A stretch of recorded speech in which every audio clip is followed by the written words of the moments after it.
3,300 cars. We introduced a second shift, we recruited 300 people, and put it all together. By the end of last year, we were able to celebrate producing our 10,000th car in our really short history. So 15 cars over the course of the next few years. Educated guest tells us that this is the first. Absolutely, and as you've seen on the film, the Super Series has really been at the core of the McLaren brand since our first car back in 2011, launching the MP4 12C, evolving through the 12C Spider, the 650S, the 675 LT, altogether 7,000 cars delivered to customers, but we're now ready for the next generation. So second generation, as you say, replacing the first, it can't have been that easy, no? No, not easy, because being McLaren, this isn't a small incremental step, this is a very, very big step forward. But for us, what we've done with this car, we've developed this in half the time that we did with the 12C, and that's just a measure of how the company has matured through that period. You've been teasing us, of course, as most people here will know. There have been 6, I think, news releases. We know that the car is faster, lighter, more sophisticated, more exciting to drive. We don't know what it's called though. No, but last week's tease was a little clue to that. Okay, so I'm going to ask you now, Mike Flute, to please reveal your car. Thanks, Kate. So ladies and gentlemen, I'm really proud to present to you the first model in the second generation of the McLaren Super Series.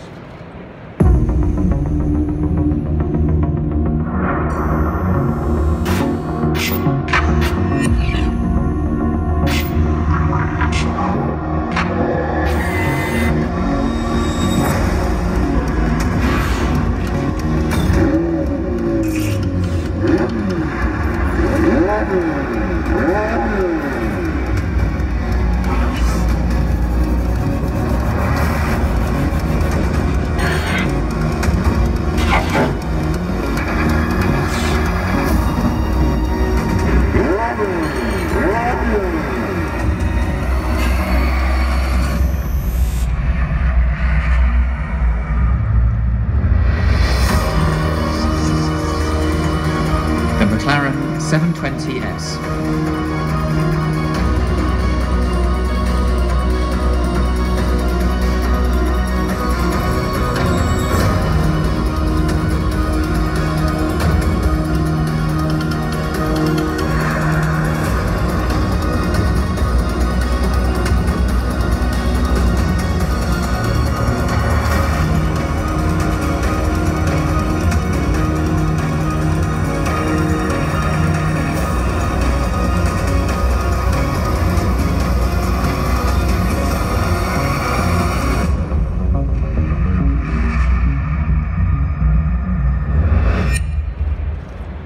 Ladies and gentlemen, to tell us more about the McLaren 720S, please welcome the Executive Director of Product Development, Mr. Mark Vinnells.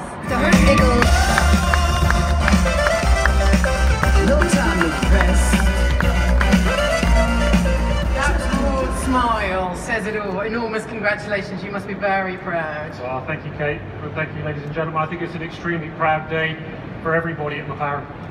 You and your team then responsible for developing the car. Talk us through the design. Well, we wanted to make a really big step with this car. We wanted to do something that was fresh, something that was bold, and something that would really make a big statement about McLaren design. And I hope you guys all agree. I think we've absolutely delivered on that objective. You can see on the silhouette of the car behind me that we have beautiful supercar proportions with a real cab-forward design that really emphasises the mid-engine layout. And we've worked really hard on the corners of the car. The corners are kind of truncated and pulled in to give the car fantastic stance and presence on the road. At the front of the car, one of the key features, really the face of the car, is this beautiful, amazing eye socket design here, where full LED headlights are actually aerodynamic surfaces within the ducts, which I think really give a purposeful face to the new Super Series. And from the side of the car, one of the key questions was, how do you cool 720 PS without an intake duct on the side? And so for us, the solution was to peel open the car. So the door has 2 skins with a very deep duct, so we're taking extremely fast flowing, efficient air around the A-pillar and into the mid-mounted radiator. It's extremely aerodynamically efficient. It means we didn't need to increase the size of the cooling circuit or the radiators. At the rear of the car, very timely here, you can see we have a full width integrated wing. Very aerodynamically efficient. I think it looks great either up or down and gives the car real width and a powerful rear. It's a McLaren, so I hope everybody would expect dihedral doors.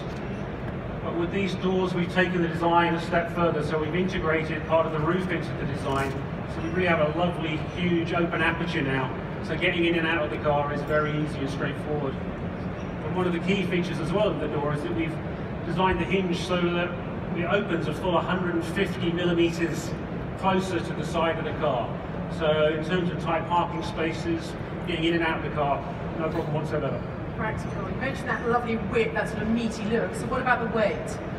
Well, one of the things I'm most proud about, and I think the team is most proud about, is the fact that despite all the feature content, despite all the performance increase, the 720S is a full 18 kilos lighter than the 650S. Wow, remember the 650 is already light, so how do you achieve that?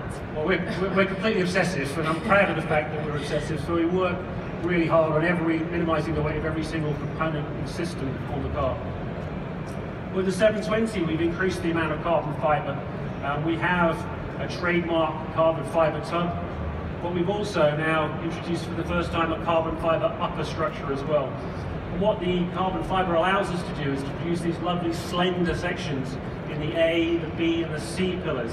And what that brings to the driver is amazing visibility. It's a real 360 degrees of visibility, and the cabin also feels really light and airy. So you've given as much thought from what you're saying then to the interior as obviously you have with the exterior. Yeah, a lot of thought into the interior, and I think from our perspective the driving position is absolutely ergonomically perfect. It's really driver focused. We have this completely unique moving instrument display that opens, you see there, that opens to welcome the driver, but also can be folded out of the way to give a completely uncluttered view of the road ahead. The driver display is part of a new infotainment system integrated with a centre screen, which has got really rich graphics and is really intuitive to use. Great switchgear with great haptics and feel, and the lovely leathers smell fantastic. So overall, I think it's a really lovely place to be, and everybody who drives the car says it feels like a jet fighter cockpit. Really, that's quite a compliment. Can't be that. So, if we go underneath into the heart of any supercar, of course, we've got to talk about the engine. Yeah, so it's a huge part of the development for us, in terms of time and of effort. So we have a new 4-litre unit.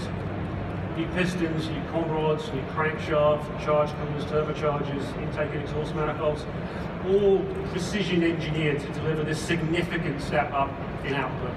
So as the name suggests, we have 720 PS, 770 Newton meters of torque, which is, I think, 568 pounds-feet, so a considerable increase in output. Okay, well, on that point there's been a lot of anticipation about how fast this car is, so... Well, it's a McLaren, so I hope everybody would expect a McLaren to be fast, but I think people will be surprised at quite how fast this car is. So look at the numbers, 0 to 100 kilometers an hour, 2.9 seconds. Probably even more impressively, 0 to 200 in just 7.8 seconds, going on to a top speed of 341 kilometers an hour. I hope, Kate, that nobody will be disappointed in the performance of this car. I'm looking and everyone's eyes are widening. Okay, so ridiculously fast, that's on the straight. How does she handle? Well, the handling's breathtaking. I think the steering and the feedback and the control that we have, the steering is the best yet. This beautiful shape delivers 56% more downforce, and we have a huge increase in grip from the tyres as well. So a big part of the development working on the tyre, 6% more mechanical grip from the tyre. And the staggering takeaway fact here is that the standard P0 road tyre delivers the same level of grip as the Trofeo R track tyre from the 650. We have completely new control software for the suspension system, which gives huge breadth. So one extreme, on the limit, we have great control and feedback. At the other extreme, we have this beautiful, compliant, even more compliant Magic Carpet ride. But from my perspective, I think one of the nicest features and one of the things that we've had most fun developing is what we're calling variable drift control, where the driver can literally, interfacing with a simple app on the screen, drag the rear of the car to set the oversteer limit. It's a really fun way for the driver to engage with the car and really to learn to exploit the huge performance in the 720S. It does look like huge fun to drive. I'd like to get behind it, as I'm sure most people would here. One man who has been behind the wheel is Mike, many times I think. So Mike, what's your assessment then of the handling? Oh, the car's phenomenal, Kate. One of the privileges, I guess, of my position is that I get to spend a lot of time in these cars. Through development of the car, right through to sign-off. I spend a lot of time with Mark and the team, road and on track. And whilst the design of the car is immediately striking, what's most compelling about this car are the chassis dynamics and the sheer performance. Now I want you to bask in the glory, obviously, of your #1 car, but I can't leave you without asking, when will we see #2? Well, the next of the 15, you'll certainly see it long before we come back here next year. Really? So, Well, huge congratulations, Mike, Mark, thank you very much indeed. Thank you to you, ladies and gentlemen, and we will see you next year. Thank you very much.